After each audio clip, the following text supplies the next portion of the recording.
Good morning students. हाँ, आज हम लोग स्टार्ट करेंगे। कल मैंने स्टार्ट किया था नया चैप्टर करंट इलेक्ट्रिसिटी। ठीक है, तो आज हम लोग स्टार्ट करेंगे इसका नया टॉपिक जो है करंट डेंसिटी। कल मैंने बताया था करंट डेंसिटी क्या होता है। J is equal to d I by d t. Simple, J is equal to d I by d t, J is equal to d I by d t. और कल current explain किया था, जो कि आप लोग प्रीवियस वाला देख लो, I is equal to q by t. ठीक है, अब करंट डेंसिटी क्या होती है मैंने बताया था। Current density at any point in conductor is the ratio of current, ratio of, ये देखो, current density at any point, at any point is the ratio of current and to the area vector, to the area vector. यहाँ से देखो, to the area vector, यानी कि J is equal to del I upon del A. I मतलब current, ए मतलब area vector. ठीक है, तो ये बताया था कि करंट डेंसिटी किस पे डिपेंड करती है, एरिया पे डिपेंड करती है। सपोज कर लो ये कंडक्टर है, तो ये इसमें क्या ऐसा नहीं है, ये जो करंट यहाँ से जाएगी, सपोज कर लिया 10 एम्पियर करंट जा रही है। ठीक है, तो ऐसा नहीं है कि यहाँ पे भी 10 एम्पियर करंट ही होगी। क्यों? अगर ये एटम्स जो हैं, अगर इनका, ये किस पर डिपेंड करेगा, एटम के क्रॉस सेक्शन एरिया पर डिपेंड करेगा, या कह दो एटम के एरिया पर डिपेंड करेगा। समझ में आ रही बात? हाँ, तो अब देखो, अगर इसका एरिया ज़्यादा है तो इसकी करंट डेंसिटी क्या होगी, दैट विल बी मोर। और इसकी देखो, अगर ये दूसरा पार्टिकल मैंने छोटा सा ले लिया है तो इसका एरिया कम है, तो इसमें करंट डेंसिटी क्या होगी, कम होगी। ठीक है, वही लिखा है, current density at any point in the conductor is the ratio of current, ratio of current to the area vector. फिर if delta I is the current which is passing through delta A, और यहाँ delta A जिसका area है, यहाँ से कितनी current pass हो रही है, delta I cross section, then current density, then its average current density. मैंने बताया था ये साइन किसको शो करता है, this sign shows the average current density is equal to delta I upon delta आई।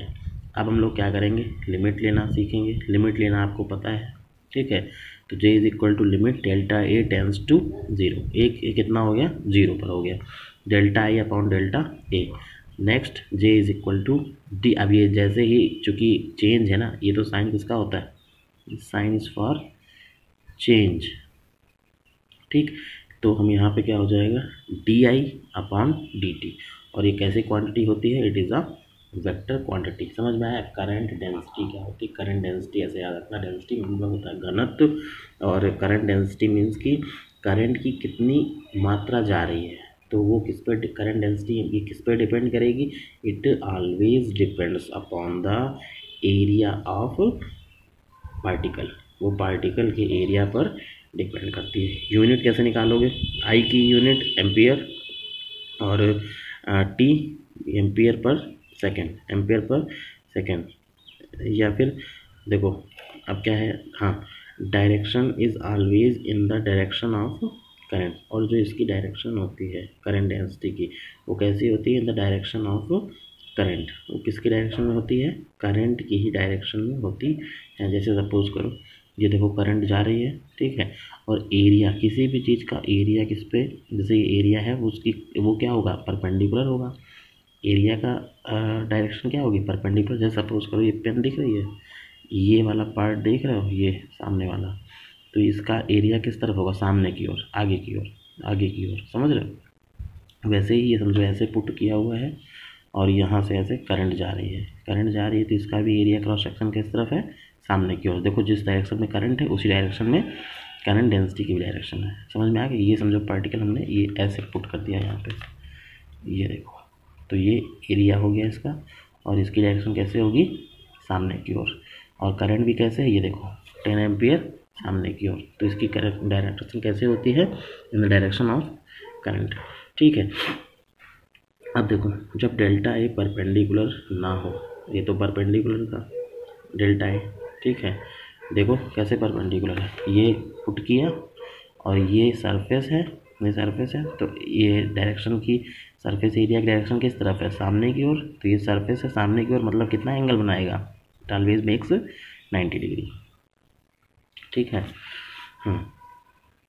फिर अब अगर डेल्टा ए परपेंडिकुलर नहीं है, हर पोजीशन में डेल्टा ए परपेंडिकुलर नहीं होगा, तब क्या करेंगे, J is equal to d I upon, तब देखो जब परपेंडिकुलर नहीं होगा means it makes theta angle बनाएगा, तो इसके दो कंपोनेंट होंगे, मैंने वेक्टर में खूब बताया है, एक साइन कंपोनेंट होगा और एक कॉस कंपोनेंट हो जाएगा। तो यहाँ पे एक के साथ कौन सा जुड़ जाएगा, cos component, D I upon D A cos theta.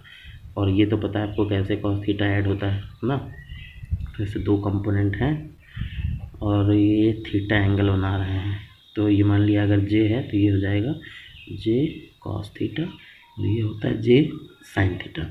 ये मैंने प्रूफ भी करवाया है क्लास 11 में वेक्टर चैप्टर में, ठीक। तो d I is equal to transfer कर लिया J d A cos theta, J d A cos theta. अब दोनों तरफ साइड का इंटीग्रेशन कर दो, integration of d I is equal to J dot d A cos theta. अब देखो ये सिंपल सा, इसको तो समझना क्या है, जे डॉट डी ए, बेटा कौन सा प्रोडक्ट है, देखो जे dot d A cos theta लिखा हुआ है ना, तो कॉस थीटा किस प्रोडक्ट में आता है, क्रॉस प्रोडक्ट में या डॉट प्रोडक्ट में, डॉट प्रोडक्ट में आता है कॉस थीटा और क्रॉस प्रोडक्ट में आता है साइन थीटा। अगर ऐसे लिखा होता जे डॉट डी ए, तो ये स्केलर प्रोडक्ट है, इसका फार्मूला हो जाएगा जे डी ए कॉस थीटा। तो चाहे इसकी जगह पे ये भी पुट कर सकते हो, इसकी जगह पे इसे भी पुट कर सकते हैं, ठीक है। फिर आई इज इक्वल टू मीन्स कि ये कैसा प्रोडक्ट है, डॉट प्रोडक्ट देखो लगा दिया, J dot d A, J dot d A, J dot d A, ये vector product of scalar quantity है, याद रखना, ठीक। कॉस थीटा क्या होता है, जे डॉट डी ए। हाँ, नेक्स्ट टॉपिक है ओम्स लॉ। ओम्स लॉ का टॉपिक सबने पढ़ा होगा, क्लास 10 में खूब अच्छे से आता होगा। ओम्स लॉ पहले देखो कहता क्या है, ओम्स लॉ ये कहता है कि ये तो सिंपल सा, एक क्या किया, कंडक्टर ले लिया, कंडक्टर में इलेक्ट्रॉन्स, ये बैटरी ऐड किया और यहाँ से करंट प्रोवाइड करा। जब करंट दिया तो देखो क्या होगा कि करंट की डायरेक्शन तो प्लस से माइनस की ओर होती है, लेकिन इलेक्ट्रॉन्स की डायरेक्शन क्या होती है, माइनस टू प्लस। क्यों बताया मैंने, क्योंकि electrons are always attracted towards the positive terminal, towards the positive terminal. अब ओम्स लॉ क्या कहता है, for at certain temperature, at fixed temperature, at constant temperature, physical अगर फिजिकल यानी टेम्परेचर को कांस्टेंट कर दिया जाए, ठीक है, तो जो वोल्टेज प्रोवाइड होता है वो डायरेक्टली प्रोपोर्शनल होता है किसके, करंट के। हाँ, शर्त है एट कांस्टेंट टेम्परेचर, या फिर for a certain physical condition, जो कंडीशन फिजिकल निश्चित हो, जिसको चेंज ना किया जाए, directly proportional to the current flowing through it, means V is directly proportional to I, V is directly proportional to I। जब इस साइन को हटाएंगे तो एक कांस्टेंट ऐड होगा, that is R constant, V is equal to I R. R क्या है, constant है, और इसकी वैल्यू क्या होती है, इस कॉल्ड रेजिस्टेंस, इसकी कांस्टेंट वैल्यू क्या कहलाती है, रेजिस्टेंस। R को सब्जेक्ट बना लिया, R is equal to V upon I, और इसका यूनिट करोगे तो वोल्ट पर एम्पियर, या फिर साइंटिस्ट के ऑनर में इसको ओम कहा गया, ओम का साइन ये होता है, ठीक।